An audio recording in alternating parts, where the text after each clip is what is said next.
नमस्कार दोस्तों, आप देख रहे हैं यूपी80। दोस्तों, 2014 से पहले मीडिया जब डॉक्टर मनमोहन सिंह को बदनाम कर रही थी तो डॉक्टर सिंह ने कहा था कि इतिहास उनका मूल्यांकन उदारता से करेगा। बतौर प्रधानमंत्री 3 जनवरी 2014 को अंतिम प्रेस वार्ता में खुद को कमज़ोर प्रधानमंत्री को लेकर हो रही आलोचना को खारिज करते हुए मनमोहन सिंह ने कहा था, मीडिया के मुकाबले इतिहास मेरे प्रति ज़्यादा दयालु होगा। आज वो बात सच साबित हो रही है, जब पूरी दुनिया उनको भारत माँ के महान सपूत के तौर पर याद करते हुए नम आँखों से विदाई दे रही है। दोस्तों, प्रख्यात अर्थशास्त्री एवं पिछड़ों के मसीहा डॉक्टर मनमोहन सिंह का गुरुवार रात्रि 92 वर्ष की उम्र में एम्स में निधन हो गया। उनके निधन पर पूरा देश गमगीन है।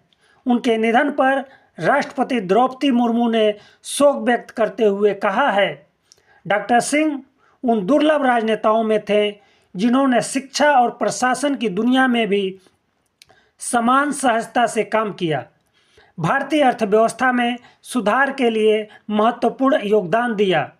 उन्हें राष्ट्र के प्रति उनकी सेवा, उनके वेदाग राजनीतिक जीवन और अत्यंत विनम्रता के लिए हमेशा याद किया जाएगा। प्रधानमंत्री नरेंद्र मोदी ने कहा है, देश आज अपने सबसे प्रतिष्ठित नेताओं में से एक डॉक्टर मनमोहन सिंह के निधन का शोक मना रहा है। साधारण परिवार से उठकर वह प्रतिष्ठित अर्थशास्त्री बने, वित्त मंत्री सहित विभिन्न पदों पर कार्य किया, वर्षों तक हमारी आर्थिक नीति पर एक मजबूत छाप छोड़ी। संसद में उनका हस्तक्षेप भी व्यावहारिक था। प्रधानमंत्री के रूप में उन्होंने लोगों के जीवन को बेहतर बनाने के लिए व्यापक प्रयास किए। कांग्रेस सांसद राहुल गांधी ने कहा है कि आज मैंने अपना गुरु खो दिया। उन्होंने कहा, आपने असीम बुद्धिमत्ता और निष्ठा के साथ भारत का नेतृत्व किया। आपकी विनम्रता और अर्थशास्त्र की गहरी समझ ने देश को प्रेरित किया। मैंने गुरु और मार्गदर्शक खो दिया है। हम आपको अत्यंत गर्व से याद करेंगे। दोस्तों, अब सवाल उठता है कि जिस महान व्यक्ति की अन्ना आंदोलन के दौरान सबसे ज़्यादा निंदा की गई, 2014 से पहले नरेंद्र मोदी के निशाने पर सर्वाधिक रहने वाले डॉक्टर मनमोहन सिंह को आप किस तरह से याद करेंगे? उन्होंने देश के लिए क्या किया? उन्होंने देश को क्या दिया? उनकी जीवन शैली कैसी थी? ये सारे सवाल उठेंगे।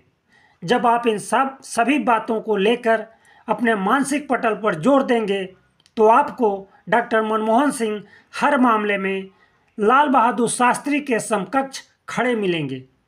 मनमोहन सिंह की सरलता एवं सादगीपूर्ण जीवन शैली आपको प्रभावित करेगी। आपकी सादगी और विनम्रता के कई किस्से हैं। वित्त मंत्री बनने पर आपकी जो सहजता थी, पीएम बनने के बाद भी वैसी ही रही। दोस्तों, देश डॉक्टर मनमोहन सिंह को इन महान कार्यों के लिए याद करेगा। जब 1990 में चंद्रशेखर की सरकार के समय गिरवी रखा गया देश का सोना, 1991-96 में नरसिम्हा राव की सरकार में बतौर वित्त मंत्री रहते आपने वापस लाया। इससे दुनिया में भारत की साख बहाल हुई। 2005 में आपने सेल टैक्स की जगह मूल्य वर्धित कर वैट लागू किया।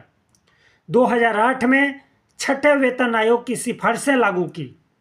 इससे सरकारी कर्मचारियों को ज़्यादा पैसा मिला। यही पैसा बाजार में गया।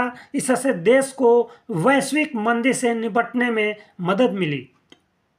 2011 में देश की जीडीपी विकास दर 8.5% पहुंच गई। इससे पूरी दुनिया का ध्यान भारत की ओर गया और बड़े निवेशकों को भरोसा भारत पर पड़ा। इनके अलावा आपके कार्यकाल में 2008 में उच्च शिक्षण संस्थानों में ओबीसी आरक्षण लागू हुआ, जिससे आईआईटी, एम्स, आईआईएम जैसे प्रमुख शैक्षणिक संस्थानों में अन्य पिछड़ा वर्ग के लिए 27% आरक्षण लागू हुआ।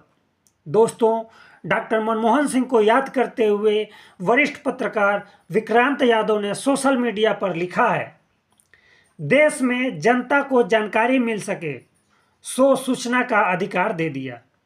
कोई बच्चा पढ़ाई से महरूम ना रह जाए सो शिक्षा का अधिकार दे दिया। गरीब हाथों को काम मिले सो मनरेगा दे दिया। देश सुरक्षित रहे सो न्यूक्लियर डील भी कर दिया। और भी सब किया, बस शांत रहकर श्रेय लेना न आया। दोस्तों, आज डॉक्टर मनमोहन सिंह जी के निधन पर मैं अपनी इन 2 पंक्तियों के जरिए अपनी बात खत्म करना चाहता हूँ।